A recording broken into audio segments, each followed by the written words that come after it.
আসসালামু আলাইকুম সুপ্রিয় শিক্ষার্থীবৃন্দ, সরকারি পাদরান মুসলিম মডেল উচ্চ বিদ্যালয়ের অনলাইন ক্লাসে তোমাদেরকে স্বাগতম। আমি মোহাম্মদ আলামিন, সহকারী শিক্ষক সমাজ বিজ্ঞান। আমি আজকে যে বিষয় নিয়ে আলোচনা করব, বাংলাদেশের ইতিহাস ও বিশ্ব সভ্যতা, নবম দশম শ্রেণী। আজকে আমরা বাংলাদেশের ইতিহাস ও বিশ্ব সভ্যতার প্রথম অধ্যায় ইতিহাস পরিস্থিতি সম্পর্কে জানব, পরিস্থিতি সম্পর্কে ধারণা নিব। প্রতিটি মানুষ তাদের আত্মসম্মান অনুসন্ধান করে থাকে। আর প্রত্যেকটা জাতিরই একটা জাতিসত্তার নিজস্ব পরিচয় আছে। এই পরিচয়, তাদের প্রত্যেকটা পরিচয় গৌরবের। আমরা বাঙালি জাতি, আমাদেরও একটা গৌরবময় ইতিহাস আছে। 1971 সালের 16 ডিসেম্বর রক্তক্ষয়ী যুদ্ধের মাধ্যমে বাংলাদেশ স্বাধীনতা লাভ করে।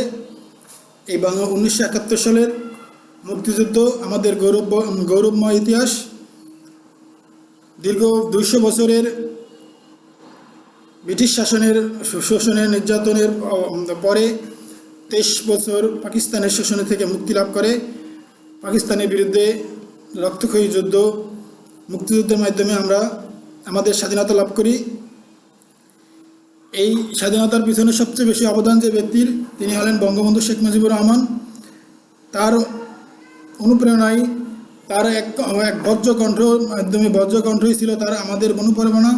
1971 সালের 7ই মার্চে বঙ্গবন্ধু তার ভাষণে এবারের সংগ্রাম আমাদের মুক্তির সংগ্রাম, এবারের সংগ্রাম আমাদের স্বাধীনতার সংগ্রাম, এই স্লোগানের মাধ্যমে বাঙালি জাতি তার এই মহান নেতার স্লোগানের মাধ্যমেই আমরা আমাদের স্বাধীনতার প্রতি আগ্রহী এবং উজ্জীবিত হই। আমরা এই অধ্যায়ে ইতিহাসের সম্পর্কে ধারণা নিব। ইতিহাস কি? ইতিহাস কি? ইতিহাস হলো ঐতিহ্য।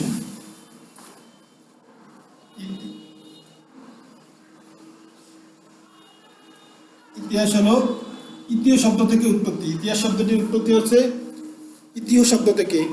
ইতিহ শব্দটি ইতিহ শব্দ থেকে ইতিহাস শব্দটি উৎপত্তি। ইতিহ অর্থ কি? ইতিহ অর্থ হলো ঐতিহ্য। একটা জাতির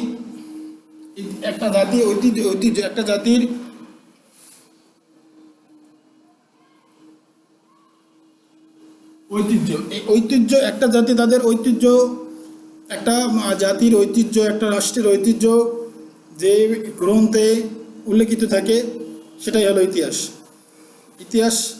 ইতিহাস বিভিন্ন ধরনের সংজ্ঞা, বিভিন্ন রাষ্ট্রবিজ্ঞানী, বিভিন্ন ইতিহাসবিদ বিভিন্ন ধরনের সংজ্ঞা দিয়েছে। তার মধ্যে HM কারের মতে ইতিহাস হলো অতীত এবং বর্তমান এবং অতীতের অন্তহীন সংলাপ। বর্তমান এবং অতীতের সাথে আলাপ আলোচনা করাই হলো ইতিহাস। যার অন্তহীন সংলাপ মানে কোনো এর মধ্যে চলমান সংলাপ, চলমান কথাবার্তা, চলমান আলোচনায় হলো ইতিহাস। ইতিহাস শব্দটির সন্ধিবিচ্ছেদ হলো ইতিহাস শব্দের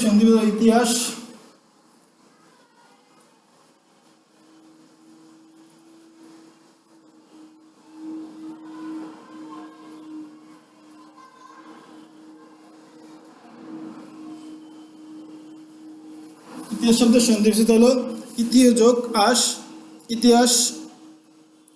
আর ডক্টর জনসনের মতে ঘটে যাওয়া ঘটনাকে ইতিহাস বলা হয়। তিনি বলেছেন যে যা ঘটেছে তা ইতিহাস, যা ঘটে নাই তা ইতিহাস নয়। ইতিহাস শব্দটি গ্রিক শব্দ হিস্টোরিয়া থেকে এসেছে। হিস্টোরিয়া শব্দটি থেকে হিস্টোরি শব্দের উৎপত্তি। ইতিহাসের জনক, আমাদের পরীক্ষায় বিভিন্ন সময় পরীক্ষায় নৈমিত্তিক আসে, বহু নির্বাচনী প্রশ্নে এই প্রশ্নগুলো থাকে। ইতিহাসের জনককে, ইতিহাসের 3 ধরনের জনক আমরা আমাদের বর্তমান বা বিশ্বের আলোচিত ইতিহাস সম্পর্কে 3 ধরনের জনকের পাওয়া গেছে। ইতিহাসের জনক যদি আসে পরীক্ষায়, তাহলে আমরা ইতিহাসের জনক হলো হেরোডোটাস।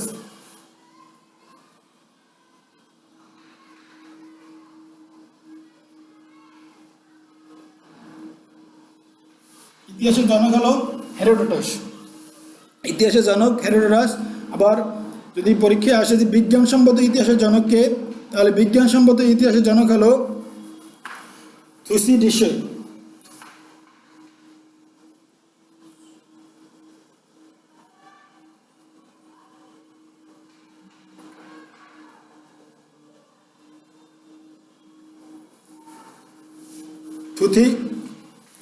থুসিডিডিস থুসিডিডিস হলো ইতিহাসের বিজ্ঞানসম্মত জনক।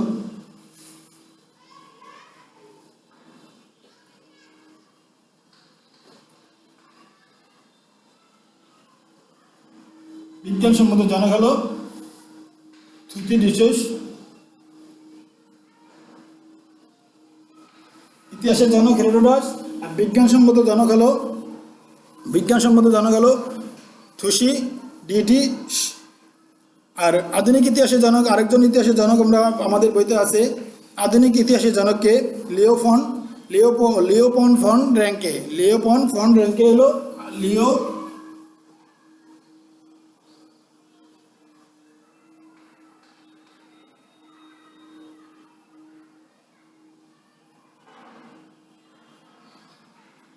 লিওপন ফন র্যাঙ্কে হলো আধুনিক ইতিহাসের জনক।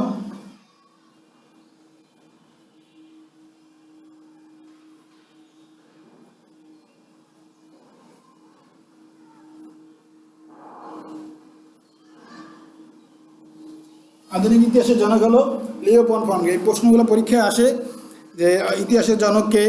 ইতিহাসের জনক হলো হেরোডোটাস, বিজ্ঞানসম্মত ইতিহাসের জনক থুসিডিডিস, আর আধুনিক ইতিহাসের জনক হলো লিওপন ফন র্যাঙ্কেন। ইতিহাসের তারা এক একজনের বিভিন্ন ধরনের বিভিন্ন মতে বিভিন্ন ইতিহাসের সংজ্ঞা প্রদান করেছেন, বিভিন্ন ধরনের বিভিন্ন ইতিহাসের সংজ্ঞা প্রদান করেছেন। আর ইতিহাসের জনক হেরোডোটাসকে কেন বলা হয়? এই ইতিহাসের জনক হেরোডোটাস সর্বপ্রথম তিনি ইতিহাস সম্পর্কে ধারণা তার গবেষণায় ইতিহাস শব্দটি, হিস্ট্রি শব্দটি ব্যবহার করেছেন। এজন্য হেরোডোটাসকে ইতিহাসের জনক বলা হয়। ইতিহাসের উপাদান হলো দুইটি। এরপরে আছে ইতিহাসের উপাদান। ইতিহাসের উপাদান হলো দুইটি।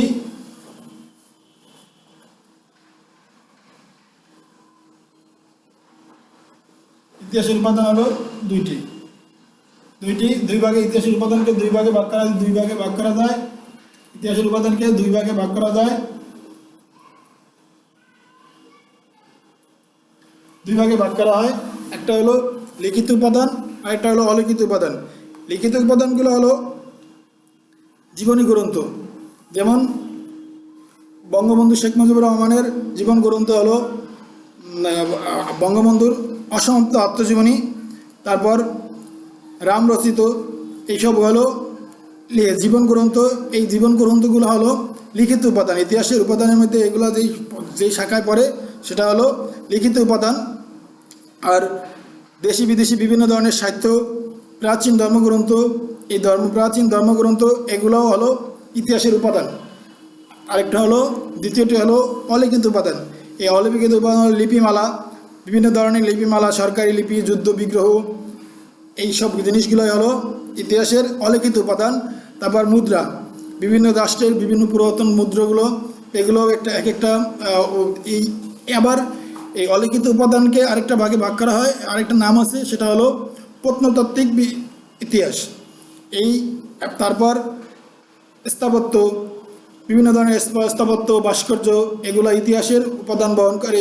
যে উপাদানটা বহন করে সেই উপাদানটা হলো অলিখিত উপাদান। তারপর প্রত্নতাত্ত্বিক যেসব জিনিসগুলো, যেমন বাংলাদেশের বগুড়া, মহেস্থানগড়, ওয়ারী, বটেশ্বর, এগুলো হলো এই ইতিহাসের অলিখিত উপাদান। তারপর ইতিহাসের অলিখিত উপাদান। তারপর আমরা ইতিহাসের প্রকারভেদ সম্পর্কে আলোচনা করব। ইতিহাসের প্রকারভেদ হলো দুইটা। ইতিহাসের প্রকারভেদ হলো দুটি। একটা হলো ইতিহাসের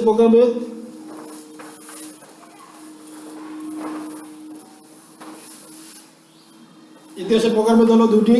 একটা হলো ভৌগোলিক অবস্থানগত ইতিহাস, আর একটা হলো বিষয়বস্তুগত ইতিহাস। এই ভৌগোলিক অবস্থানগত ইতিহাসকে আবার তিন ভাগে ভাগ করা হয়। একটা হলো স্থানীয় বা আঞ্চলিক পর্যায়ের ইতিহাস, জাতীয় পর্যায়ের ইতিহাস, আন্তর্জাতিক পর্যায়ের ইতিহাস। এই ভৌগোলিক দিক থেকে ভৌগোলিক দিক থেকে যে ইতিহাসগুলো আলোচনা হতে হয়, যেমন স্থানীয় পর্যায়ে বা আঞ্চলিক পর্যায়ে যে ইতিহাসগুলো আলোচনা করা হয় যে ইয়াতে যেই ভাগে ইতিহাসের যেই ভাগে, সেটা হলো ভৌগোলিক অবস্থানগত ইতিহাস। তারপর জাতীয় পর্যায়ে যেই ভৌগোলিক গুণগত দিক থেকে যে একটা রাষ্ট্র একটা সমাজ কীভাবে উন্নতি লাভ করছে সেটা হলো ভৌগোলিকগত ইতিহাস। তারপর বিষয়বস্তুগত ইতিহাস, এটাকে আবার 5 ভাগে ভাগ করা হয়। বিষয়বস্তুগত ইতিহাসে 5 ভাগে ভাগ করা হয়। এটা হলো রাজনৈতিক ইতিহাস, সামাজিক ইতিহাস, অর্থনৈতিক ইতিহাস। এই বিষয়গুলো হলো সাংস্কৃতিক ইতিহাস, সাম্প্রতিক ইতিহাস। এই বিষয়গুলো যেমন রাজনীতিক, একটা রাষ্ট্রের রাষ্ট্র গঠনের একটা রাষ্ট্রের উৎপত্তি, রাষ্ট্র গঠনের ক্ষেত্রে বিভিন্ন রাজনৈতিক পরিসর দরকার। এই বিষয়গুলো যেই ইতিহাসের যেই শাখায় আলোচিত হয় সেটা হলো বিষয়বস্তুগত ইতিহাসের রাজনৈতিক শাখা। তারপর সামাজিকভাবে একটা রাষ্ট্র, একটা সমাজে, একটা জাতি কিভাবে তাদের উন্নতি লাভ করে, কীভাবে উন্নতি শিখরে উপনীত হয়, সেটাই হলো ইতিহাসের সামাজিক এই বিষয় যেগুলো আলোচনা করে সেটা হলো সামাজিক ইতিহাস। তারপর অর্থনৈতিক থেকে একটা সমাজ কীভাবে উন্নতি লাভ করে, একটা রাষ্ট্র কীভাবে উন্নতি লাভ করে, এটা দ্বারা নির্ধারিত হয় যে এটা হলো রাষ্ট্রের একটা ইতিহাসের অর্থনৈতিক ইতিহাস। তারপর সাংস্কৃতিক ইতিহাস, একটা রাষ্ট্রের একটা সমাজের সংস্কৃতি কীরকম হবে, সাংস্কৃতিক দিকগুলো কীরকম হবে, এগুলো যেই শাখায় আলোচিত হয় সেটা হলো সাংস্কৃতিক ইতিহাস। আর সাম্প্রতিক ইতিহাস, বর্তমানে যেই ইতিহাসগুলো সংগঠিত হয়, বর্তমানে ইতিহাসের বর্তমান শাখার সেই শাখাটা প্রচলিত আছে সেটা হলো সাম্প্রতিক ইতিহাস। এই ইতিহাস 2 প্রকার, প্রথমত ইতিহাস 2 প্রকার। একটা হলো ভৌগোলিক অবস্থানগত ইতিহাস আর একটা হলো বিষয়বস্তুগত ইতিহাস। এগুলোর আবার ভাগ করা আলাদা মনে রাখতে হবে তোমাদেরকে। তারপর যদি আমরা ইতিহাসের বিষয়বস্তু কি, একজন শুধুমাত্র বিকর মনে করেন যে মানব সমাজ, মানবীয় প্রতিষ্ঠান, উৎপত্তি, বিকাশ। বিকর মতে হলো মানব সমাজ, মানবীয় প্রতিষ্ঠান সমূহ উৎপত্তি ও বিকাশে ইতিহাসের বিষয়বস্তু।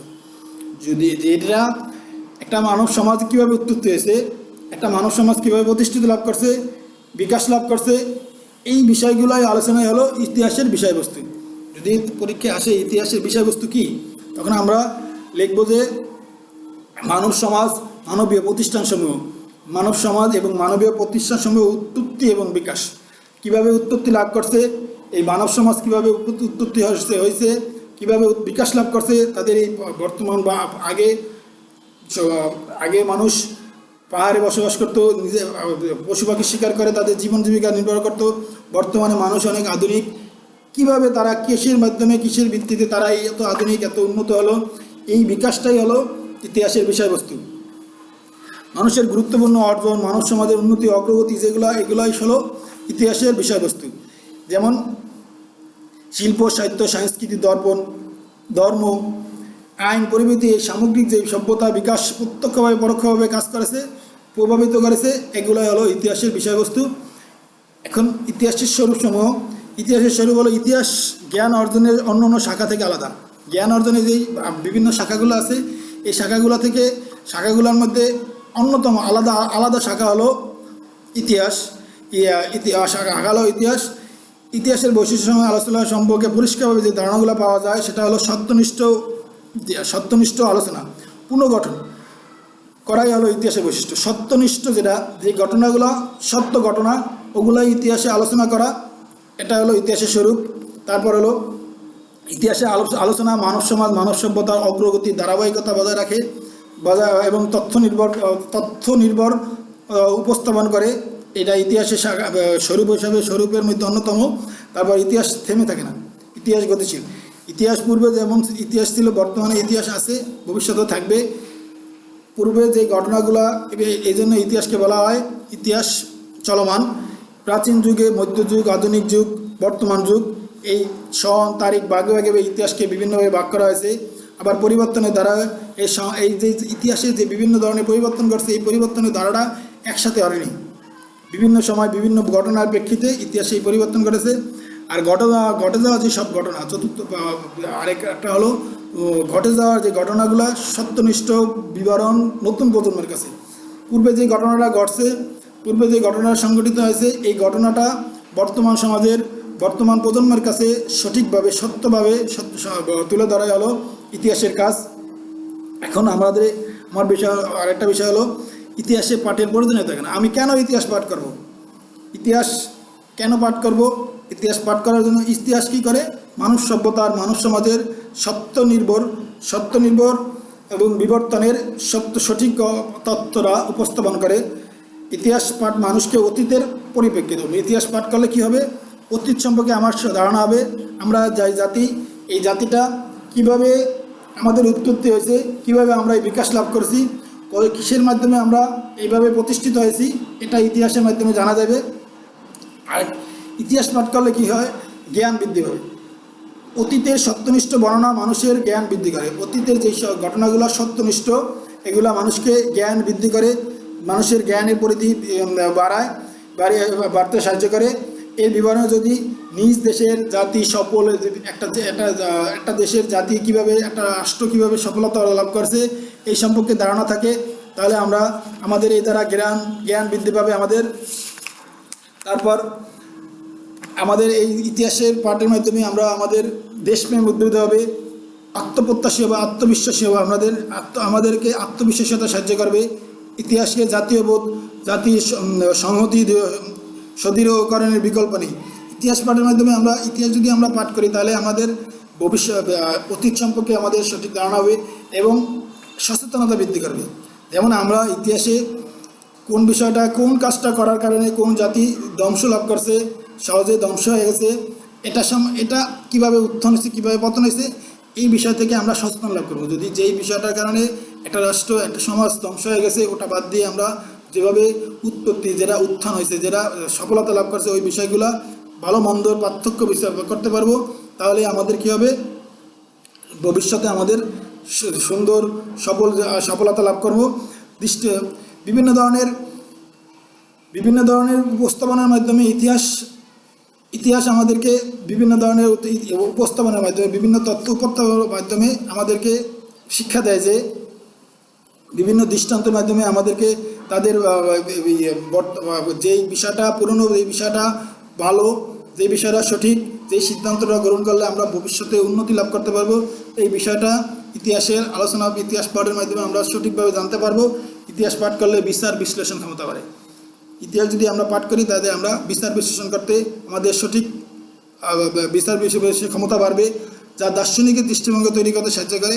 ফলে জ্ঞানের চর্চার প্রতি আগ্রহ। ইতিহাস পাঠ করলে কী হয়? জ্ঞানের আগ্রহ লাভ করে, জ্ঞান পরিচর্যা, জ্ঞান চর্চা করার প্রতি আগ্রহ বাড়ে।